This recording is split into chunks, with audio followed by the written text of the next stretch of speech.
Tingnan nyo yan. Tapos, dito rin na side. Tingnan nyo. Ukal din. Tumba din. Yan po yung update sa bahay kubo ni Nanay Gloria dito. So, pero yung bahay niya is dyan pa rin. Ano? Sa awa ng Diyos, hindi po natangay ng bagyo. Only yung mga puno lang. Yan. Yung ginagawa ni Nanay, ginagawa na lang kahoy. Ikahoy na mo na para mapuslan. Nadiyan ay? Wow.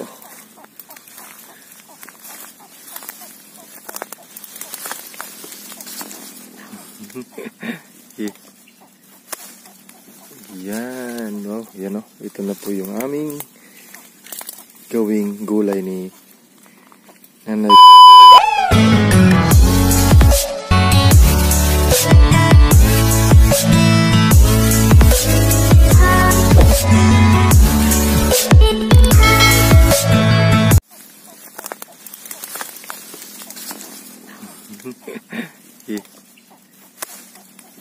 Yan, wow, yan, no? Ito na po yung aming gawing gulay ni Nanay Gloria at ni Tatay Andres. Yan. Wow, so let's go. Kanira na ukra na naman ko damo tugsik wa ukra. So update sa bahay ni Nanay Gloria, guys. Yun, no? Yung mga punong kahoy natumba. Yan, no? So ito yung lagi kong tinitingnan kahoy, pero ngayon wala na. Tingnan nyo yan. Tapos dito rin na side. Tingnan nyo. Ukal din. Tumba din. Yan po yung update sa bahay kubo ni Nanay Gloria dito. So, pero yung bahay niya is dyan pa rin. Ano? Sa awa ng Diyos, hindi po natangay ng bagyo. Only yung mga puno lang. Yan. Yung ginagawa ni Nanay, ginagawa na lang kahoy. Ikahoy na mo na para mapuslan. Para mapuslan, guys. Yung ginagawa ni Nanay ng kahoy. Yan.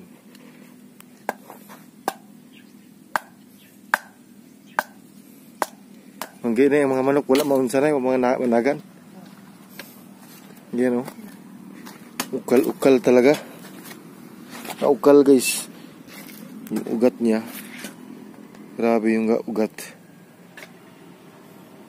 Yung iba is nabali. Tapos dito. Pero wala na tumbunga yung mga mais Nanay kasi hinarvest na niya yung mais.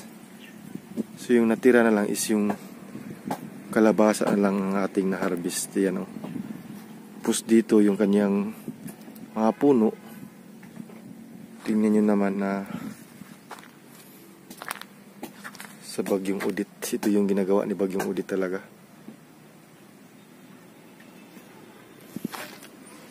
Tara, so magluto muna tayo ng ating pananghalian, ang Utan Bisaya. Ito sa kunay? Dito tayo dadaan. Yun. Strong pa rin yung bahay kubo ni Nanay Gloria, guys. Walang na walang nalangkat, walang kumplito pa rin yung kanyang bubong, yung atop, oo. Sarap talaga dito sa bukid. Napakasariwa yung hangin. So dito rin, no, meron din ditong ayan, natumba din na kahoy. So tara, mag-harvest muna tayo ng malunggay. Yung malunggay. Yan, so dito tayo kukuha ng malunggay. Yan, o, yung malunggay. Isa, dalawa, tatlo, apat, lima, kunti lang, anim, ito. Yan, so sakto na yan. Halo. Siyam. Yan. So, okay na to. So tara, mag-prepare na tayo sa ating gulay. Ayan guys, so ito na po yung ating mga ingredients, no? Meron tayo ditong malunggay, sikwa, at saka okra. Yan, no? Tapos ito yung harvest natin na kalabasa. So ngayon, lagyan muna natin ng tubig para pakuluan. Yan.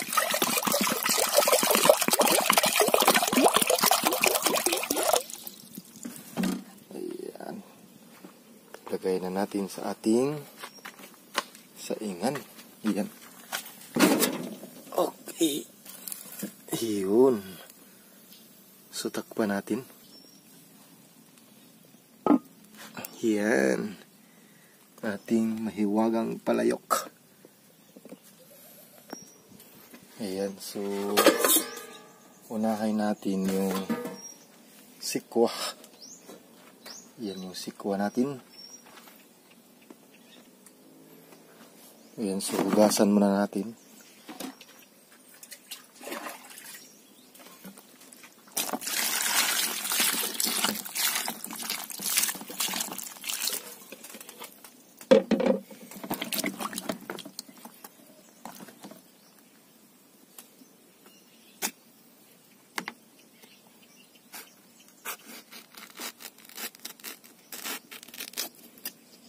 Yan, oh.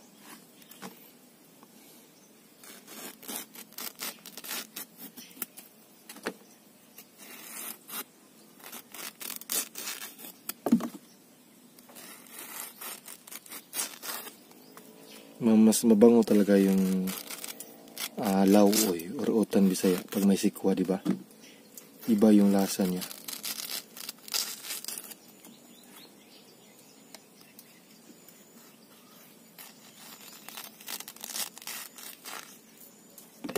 Yan. Natin dito.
So next is yung okra.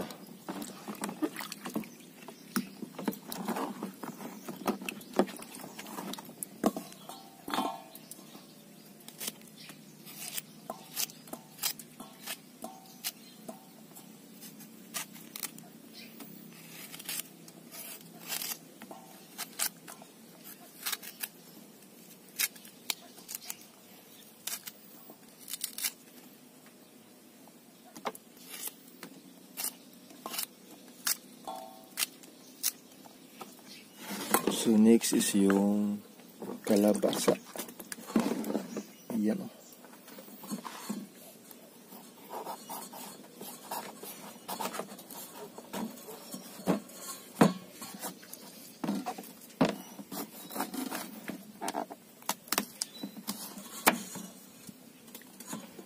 Buang ng diyan.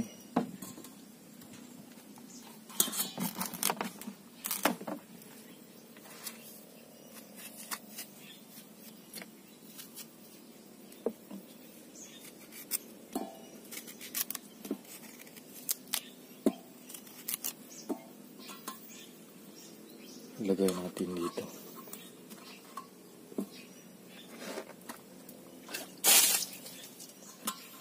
Kasi unahin kasi yung kalbasa pakuluan para malambot agad. Kasi pag sinama mo yung okra at saka yung sikwa, malalanta or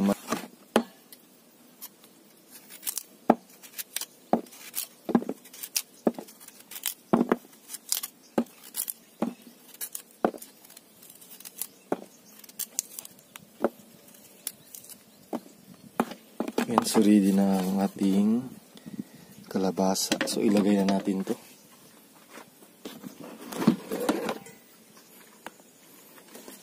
Ayan. Yun.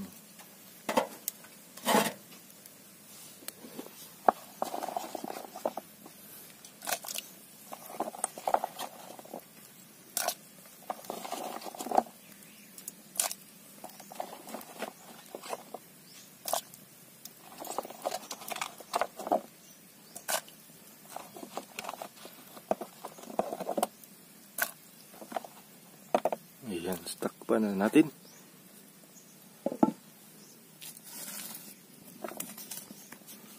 We need more panggatong.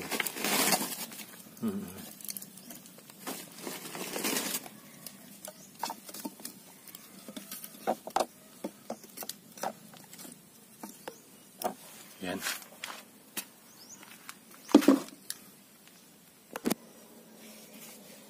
So next is yung malunggay.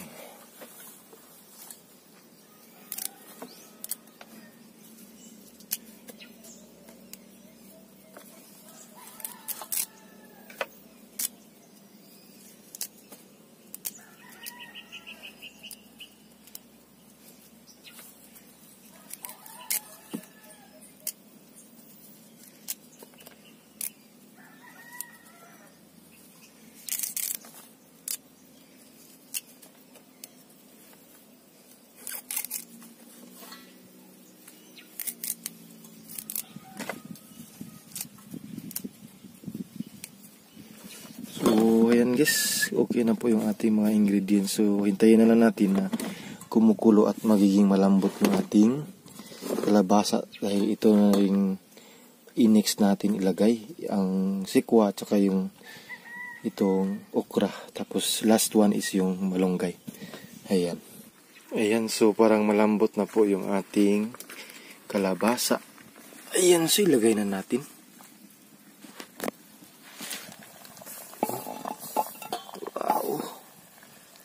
Kumukulo na talaga guys. Ilagay na natin.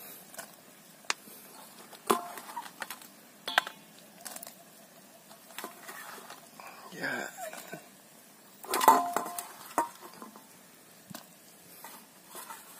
So next nito is yung malunggay. So takpan na natin. Ayan, so ilagay na natin yung malunggay. Ayan, wow. Kumukulo ka siya guys.